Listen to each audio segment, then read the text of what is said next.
નમસ્કાર, star India TV ન્યૂઝમાં આપનું હાર્દિક સ્વાગત છે। આપ જોઈ રહ્યા છો સ્ટાર ઇન્ડિયા ટીવી ન્યૂઝ, સત્યની વાતે સત્યની સાથે। પાદરાના વડુ ગામે મોહરમ પર્વની ધામધૂમથી ઉજવણી કરવામાં આવી। પાદરાના વડુ ગામમાં મોહરમના 10મા ચાંદ દિવસે વડુ જોરાવર પીરની દરગાહ પાસે હુસેની ચોકમાંથી તાજિયાનું જુલુસ ડીજેના સાથે કાઢવામાં આવ્યું હતું અને ગામમાંના તમામ હિન્દુ મુસ્લિમ ભાઈઓ પણ આ જુલુસમાં જોડાયા હતા। બંને ધર્મના લોકો એક સાથે જુલુસમાં જોડાયા હતા તો તે માહોલ ખૂબ જ સુંદર લાગી રહ્યો હતો અને એકતાની મિસાલ વડુ ગામે જોવા મળી હતી।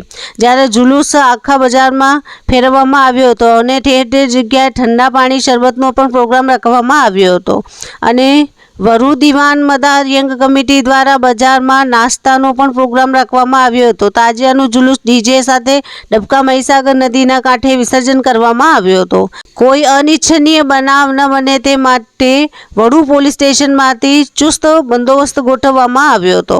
Star India TV news Padra reporter Salim Chauhan, જિલ્લા વડોદરા।